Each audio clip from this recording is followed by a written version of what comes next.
morning. Good morning. I hope everybody is enjoying the turn towards spring. Kind of dark of December and early January is always hard for me, so I love this time of year when it's starting to lighten up a little bit. So for anybody that I don't know, my name is Jikie, and I will be serving as head student this term. And that means that I'm going to be giving a series of talks on Sundays. And it's traditional, at least here, that the first talk that the head student gives is what's called a way-seeking mind talk. So the practice of this way, the Buddha way, is about unfolding the path of Buddhas and Bodhisattvas through our own life. So a way-seeking mind talk is a chance to give an example of one way that a life of Buddhist practice can look. And it's not that it's an ideal way or a particularly exemplary life, it's just mine. So maybe you relate to my story a little bit and maybe you don't. Either way, I hope it gives some kind of little spark to inform your own inquiry and your own path. You'd think that teaching from my own life would be really simple because I know the text really well. But actually it's kind of hard to pull out a thread that feels like it has some kind of something to offer, right? Rather than just telling you a bunch of stories about my life. So we'll see how I did. It seemed to go pretty well when I gave the talk to my dogs, but a very discerning audience. So I wanted to start with bodhicitta, which is a word that means the thought of enlightenment. What is it that calls us to practice? You know, why are we here on a Sunday morning? Why do we get up and sit zazen or take up whatever practice it is that you do? Why did I get drawn to this path and all the people around me did not, right? The classical answer is because of my karma, right? It's our karma that brings us here. Something about the causes and conditions of our lives that make us who we are that gives rise to this thought of awakening, right? And whatever brings us to practice, whatever it is that we think we're doing when we take up Buddhist practice or begin this study, we're wrong. It's inevitably going to be like twisted and distorted in some way by our baggage, right? By the causes and conditions of our lives. And it's easy to think because we're Westerners and we didn't grow up in this tradition that it maybe comes from that, like we just didn't know what we were getting into because we were ignorant of what Buddhism is. But it's true everywhere. Like even if we grew up in this world, if we take it up seriously and really start to unfold it as your life, you will find that what you originally thought you were doing was off base. And that's not a problem. It's what unfolds is our path, right? We think that because, or at least I do, and I don't think I'm alone in that I think that whatever my delusions were, my ignorance was about this path, that's somehow a problem that I have to overcome. And what I want to put forth is that it's not a problem, it's actually what unfolds as our path. It's what becomes the questions that unfold over a lifetime of practice that makes the way appear under our feet. So, for me, what that call to practice was, what I was looking for when I came to Buddhism was an acceptable form of self-destruction. And that sounds a little bit extreme. And I was on the extreme end. I was on the pathological end of a spectrum that is completely normalized in our society. It's probably just part of human nature, but it's definitely an illness of our culture, right? That we are usually involved in some kind of project to change ourselves. to improve ourselves, to make us in some way more acceptable, more lovable, to set up our life in such a way that everything's right so that we can take up what we think is actually the life we were meant to be living, right? And on the extreme end, we're trying to get rid of ourselves completely so that we can be someone that we think will be acceptable, worthy, right? And that's where I was. So I was born into a white, downwardly mobile, middle-class family with kind of stereotypical 1970s dysfunction. My parents divorced when I was 2. My dad was never very interested in me at all. And my mom tried really hard and did her best, but it was difficult, and she had her own challenges, her own heartache in this life not turning out how she expected it to be. I was brainy, awkward, and lonely as a kid. And I had a very difficult adolescence. I got into drugs and destructive behavior very hard, very young. And by the time I started coming out of that, bad things happen to young girls in that situation. By the time I started coming out of that, I had no self-esteem, like a lot of self-loathing, and I was into self-harm. I was a cutter. I was a wall puncher. I had an eating disorder. My health was in total disarray. And I don't talk about that very much, but I wanted to bring it forward here because I wanted to say something about trauma and the Dharma. And often when we are listening to talks or we're reading, especially modern books on Buddhism, we're talking towards the kind of general low-level angst and dissatisfaction that fills human life. And that's what most of us are dealing with on any given day, right? The big things in life are not where most of us are most of the time. And some of the older texts really irritated me at first because they did talk about big things, but usually in the terms of like lopping off limbs and being burned alive, and that didn't resonate here, right? So early on in practice for me, I really kind of felt sometimes like it wasn't talking to me. And I wanted to just kind of jump up and down and say, but I have big pain and I don't know what to do. And I just want to say that if you feel like you aren't being spoken to here sometimes in that way, that the Dharma goes, it's true all the way down, right? The medicine works for whatever ails us. And if you find yourself in that spot, I would really encourage you to take advantage of practice discussion and sign up to talk to someone one-on-one. There's a lot of wisdom in this hall, not just in the Dharma, but in walking through deep difficulty in life. So that's available and it works. So when I started just kind of starting to come out of the worst of that, I was 18 and I had a baby, which saved my life. Mm-hmm. So it's not the universally recommended way to pull juvenile delinquents out of their troubles, but it worked for me. And she was the best thing that ever happened to me. Don't tell her siblings that. But I was able to pull it together and pull my life together for my daughter in a way that I wasn't able to do for myself. Mm-hmm. And so that need to get rid of myself because I was not okay kind of got subverted into more socially acceptable ways. And I became a really high achiever.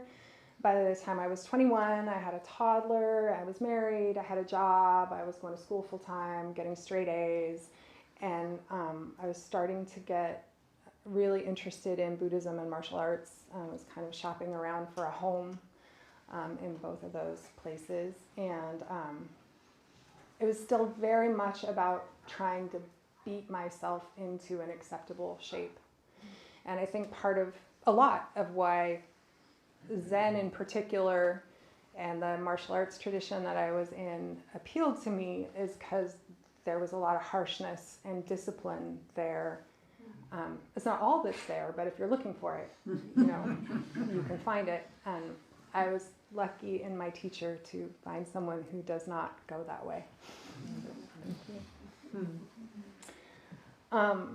And I came to the Eugene Zendo, I think I was about 27. I don't quite remember what year it was, but I think Hojo-san had been here for about a year.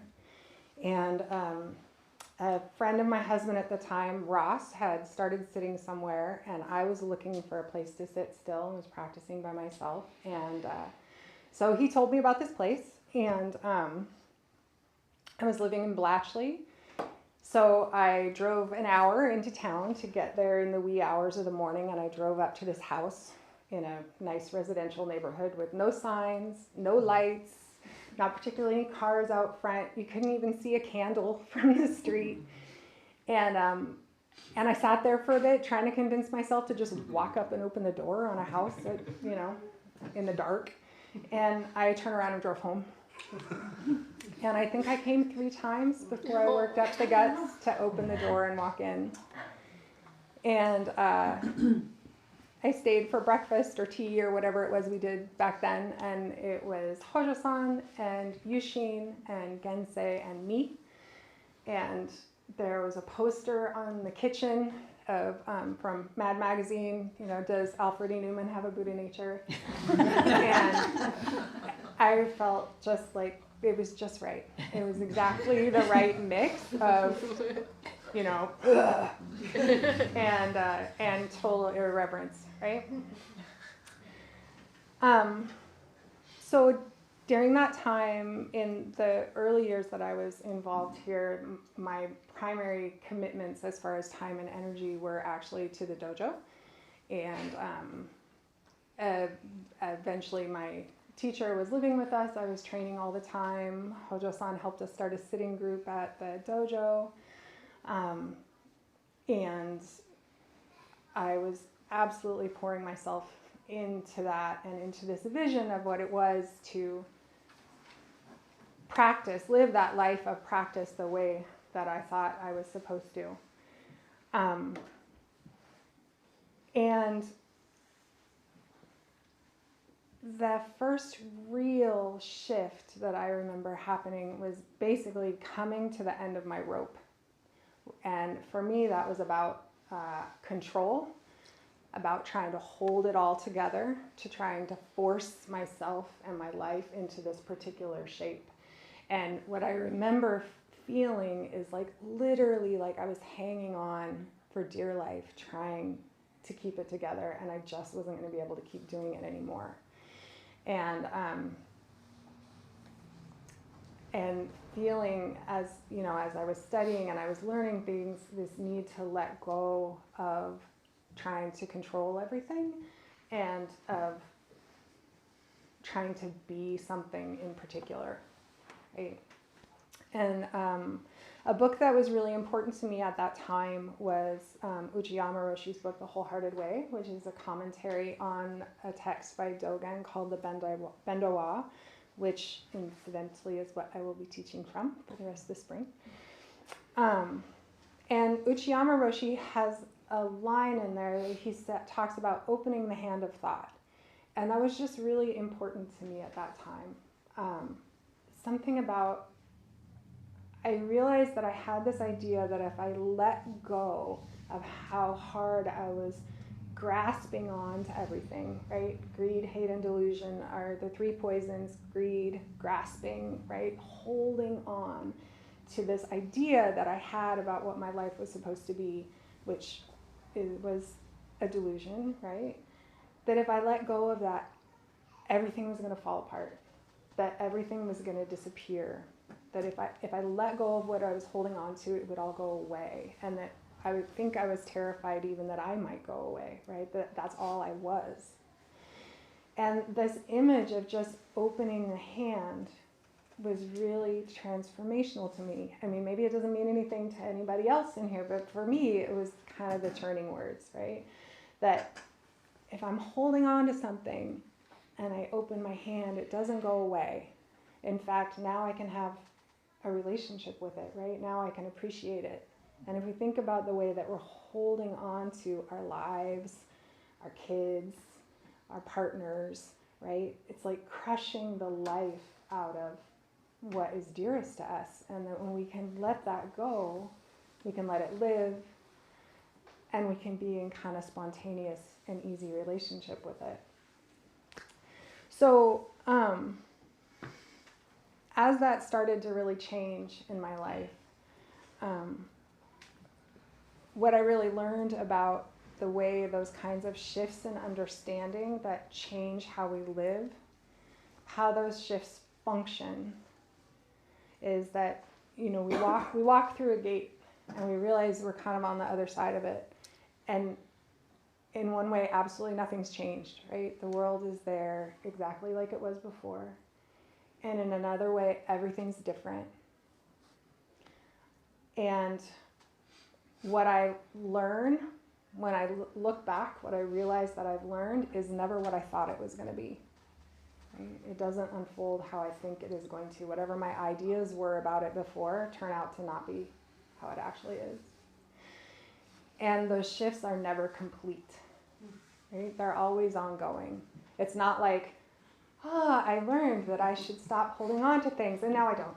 Ever again. That's not how it works. It's more that once you start to see into something in a way that really changes your life, rather than just kind of an intellectual understanding of it, you don't unsee it, right? And so you start to notice more and more, oh, I do that here. Oh, I do that here. Oh, look, I'm doing it again, right? And you get just more and more easy with whatever it is, and seeing into it in more and more different ways. So around that time, as that was really changing for me, I took some vows and made some commitments. And I made lots of commitments when I was younger, and they never seemed to work out very well. And my first teacher said to me once that I didn't understand about what commitment was, and that just cut me to the bone at the time. I was like, I was working so hard, and I was just like, what do you want me to do, right? What else could I possibly do to show you that I'm committed? And it wasn't until sometime later that I understood some of what he meant, that I didn't understand the difference between commitment and enthusiasm. Right? I would jump in with both feet and like completely throw myself into whatever I thought it was that I was supposed to be doing, and it would burn up and explode, right? And that commitment is more about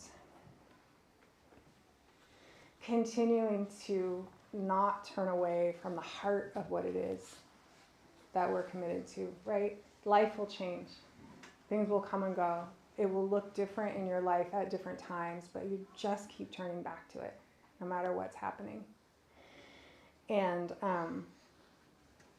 so at some point in there, in my, I don't know, gosh, it all kind of condenses when I think about it. Somewhere in there, though, I took Jikie, and I had been going to take Jikie when we did the official opening of the temple when Hojo-san's teacher came, but then I turned out to have a Aikido commitment at that same time that I couldn't get away from, so I waited a couple more years before I did it, and I think that was a good thing, because my relationship to what I was doing had changed quite a bit by the time I actually did Jikie and took the precepts. And then somewhere in there, I also found myself in this relationship that I was really committed myself to in a different way. And the thing about vows and commitments is that if you really try to uphold them, eventually they will cram your life into a little tiny box that feels like there's no way you can possibly get out, right? There's just no space. It gets constricted and constricted and constricted by trying to live up to these vows and commitments, which turn out inevitably to not be what you thought they were, right? And for me, how that I think about that the most is through the perfection of forbearance, kshanti, or patience, right? I was really good at pushing through things, about enduring, just sucking it up and getting through. I thought of myself as very strong. I was very strong.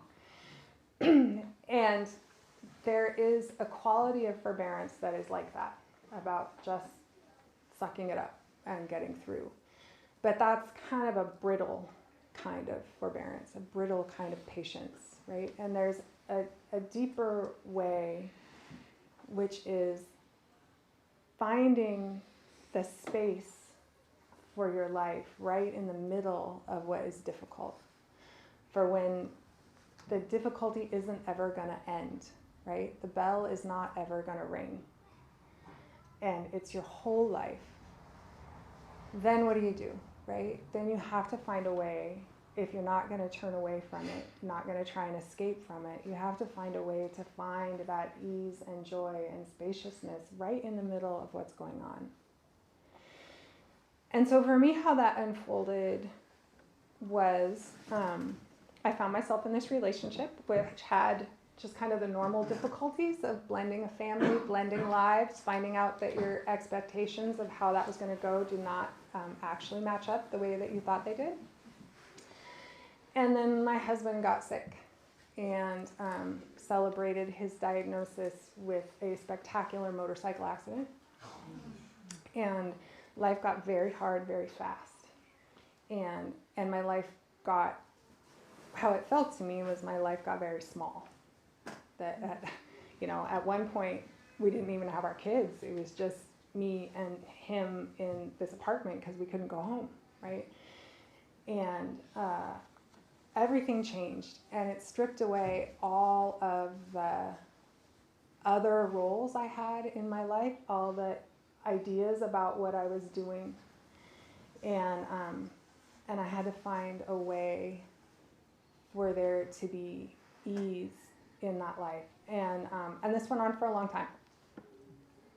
He was sick for about 10 years until he passed away. And so I had to find that over and over and over again. It's not like I just, now it's fixed. And it's not like that makes it stop being hard either. But that hardship and the spaciousness and ease can happen at the same time, right? They don't cancel each other out. And that's not just because of a particular extreme situation that I found myself in. Everybody's life is marked by those extreme situations at some point or another, and we will all have that opportunity, right?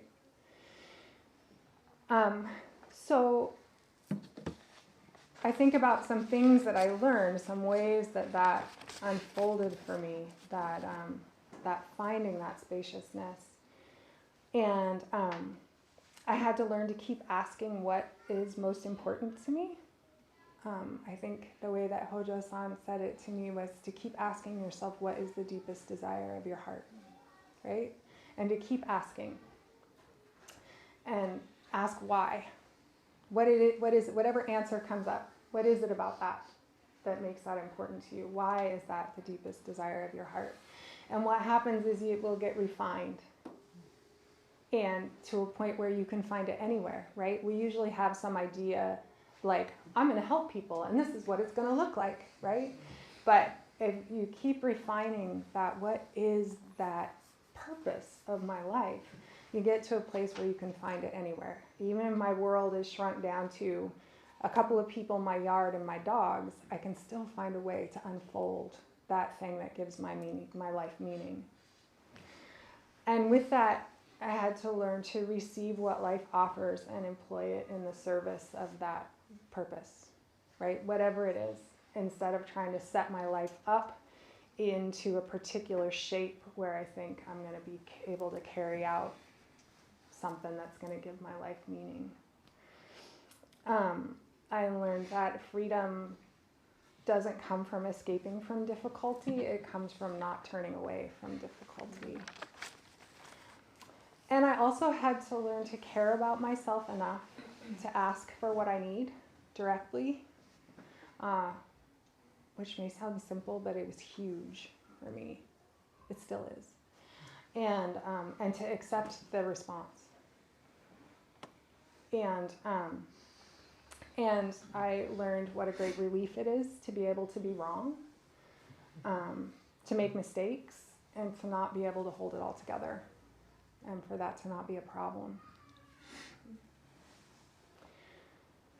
So to draw it back to bodhicitta and how the path unfolds through our karmic entanglements, right? Through the causes and conditions of our life, through what we think of as our faults.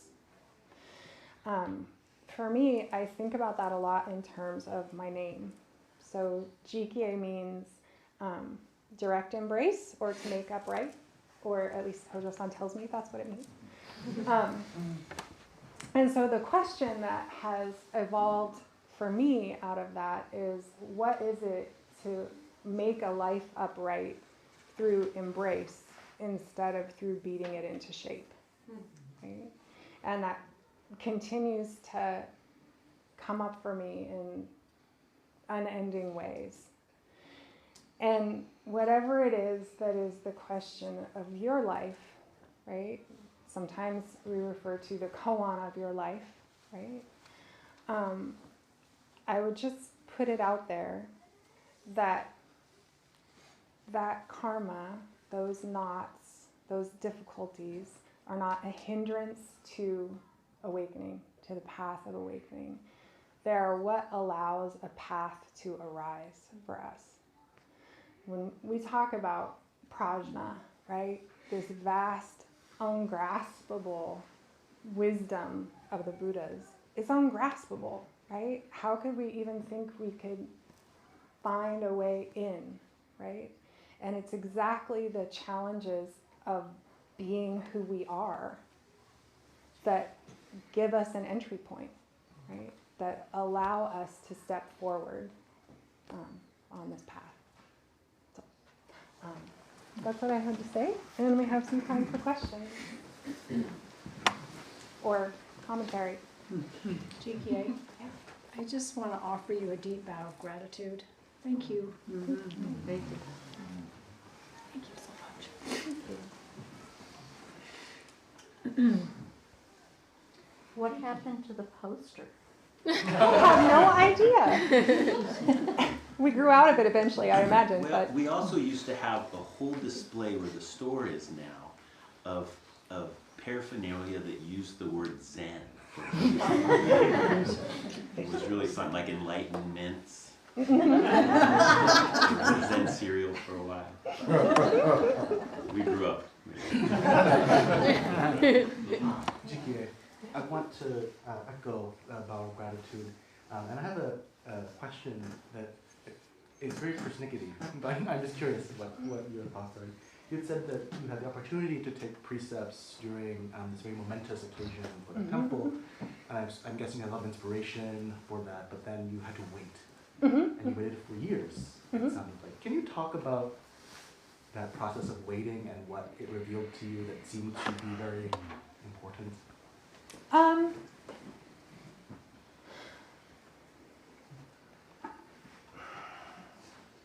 I mean, on the one hand, I just had to wait because I was in the commitments that I had to the martial arts world. I had to do what my teacher said I had to do. And my teacher said I had to be at this big Aikido event, and I had a role to carry out there. And on the other hand, it played into, it was another kind of pointer at the way that I was so focused on trying to be right, do it the right way, which is kind of funny when I look back on it because I was also kind of a fuck up in a lot of ways too.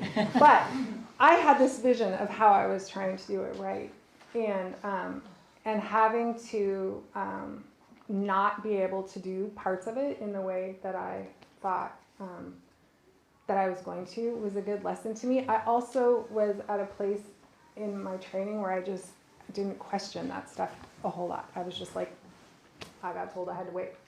Just like you get told when you're going to take your black belt test and you do it, whether it's when you think you're going to or not, right? You just do as you're told. So.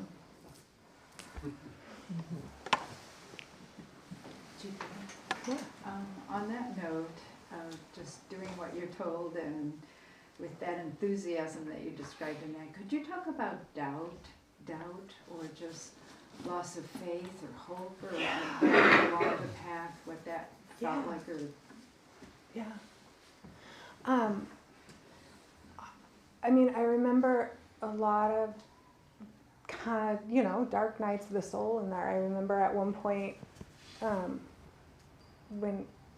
shortly before I took Jikie, somewhere in that point, going into Sanzen and saying, if this is what it's going to be like, I don't want to do it. And I think I meant life, not just practice. But it was just, it hurt so bad. And I was like, I mean, is this it? Really?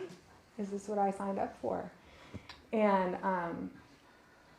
then in about the year after Cody's motorcycle accident, I couldn't sit.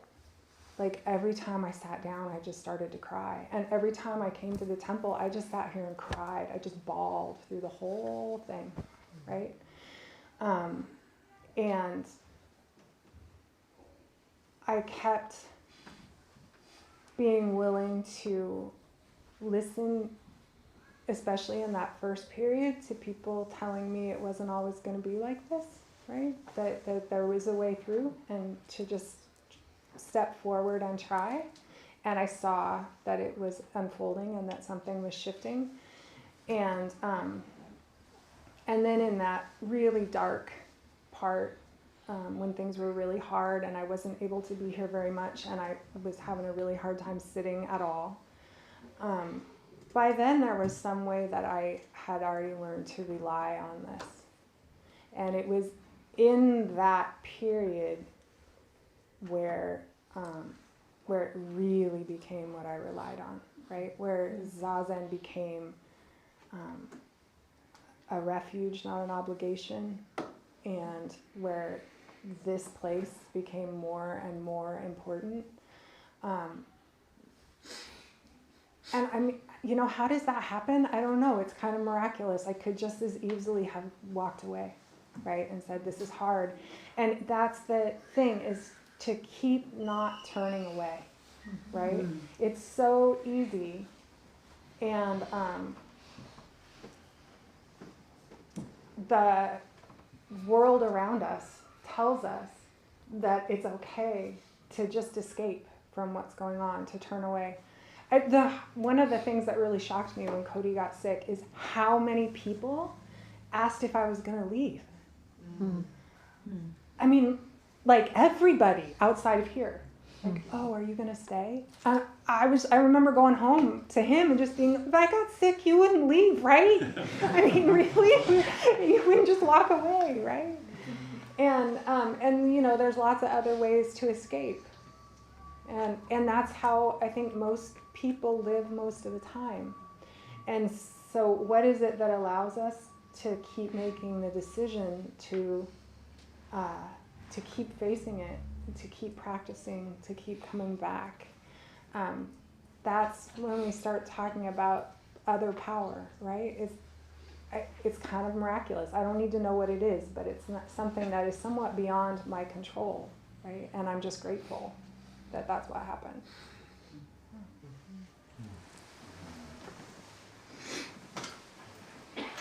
Yeah. I just want you to know that in those years, I don't know which ones are, you didn't show. And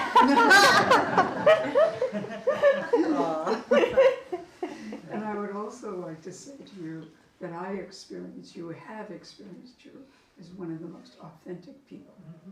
Oh, thank you.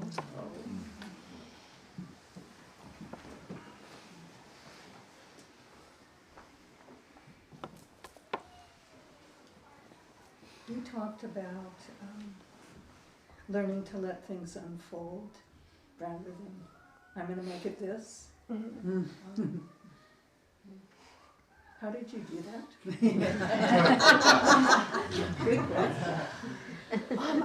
I mean, obviously, that's something that we never stop working on, right? We get to notice how we do that all the time, Yeah. right? In every detail of our life, we're always trying to make it happen.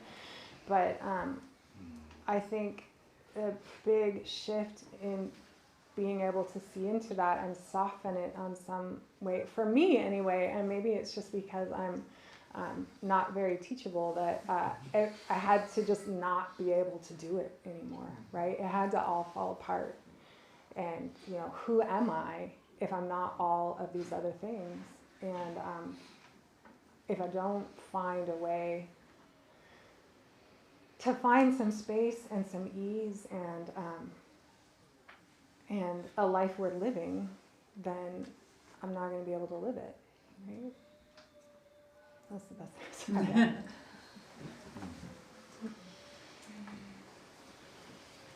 Yeah. When you're in the pressure cooker, and for me, I find myself, I identify it by a begrudging feeling. I just begrudge everything around me, every stimulus almost. And I find myself grasping after the spaciousness and missing the mark. Can you maybe just share any experiences or tools around that kind of deep acceptance that's necessary? Or I don't know, if you have further thoughts there, I'd love to hear them, because you have a lot of experience, good experience here. I think for me, it's a kind of a one-word answer, and it's generosity.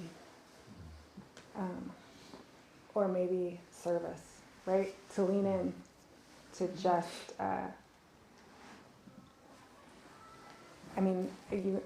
your family, work, all those things, right? And to really lean into how it is that we are serving those people and in our lives that we need to serve, and caring for them. And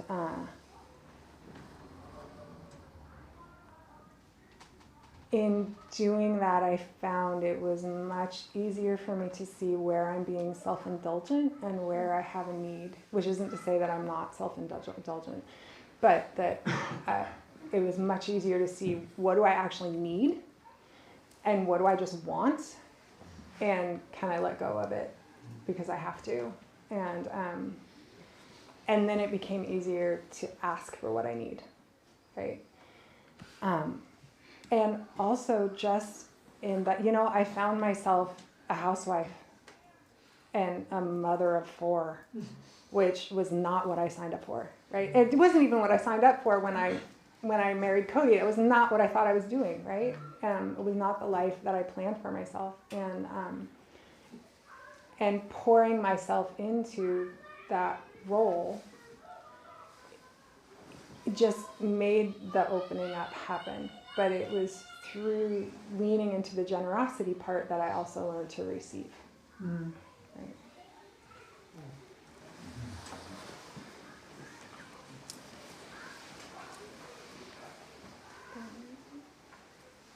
Could you say more about that generosity? Like, what do you mean by that, and who are you being generous to?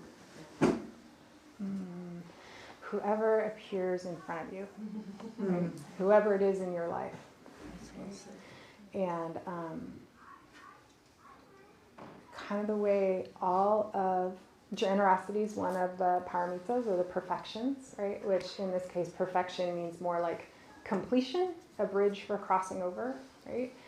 And the way they all function is just lean in and try, right? So what does that mean for you? When you think of practicing generosity, a way that you would like to be more generous in your life, just take it up and try. And you will find out that it's limited, and that that your ideas about it are very narrow, because that's just how we are, and that's how it is, and it becomes a place for study. But generosity, I almost talked about generosity instead of forbearance, but because they were really both really important to me.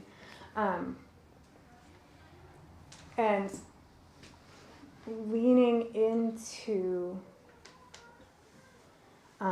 just being of service where I was needed instead of where I wanted to be, pouring my energy. I mean, it's not that I didn't want to be there for my family, but I didn't intend to burn my life up making dinner for the kids and cleaning the house, right? That was not what, or caring for a sick partner, right? I didn't realize that's what I was signing up for. I just didn't realize it. And so just pouring myself into that and doing it with my whole self, and kind of with that, what is the deepest desire of your heart thing? Like looking at how do I unfold what I see as my life's purpose through this right here, even though it isn't what I thought I was going to be doing. And with generosity in particular, the other part of that is learning that we are also completely relying on receiving all the time.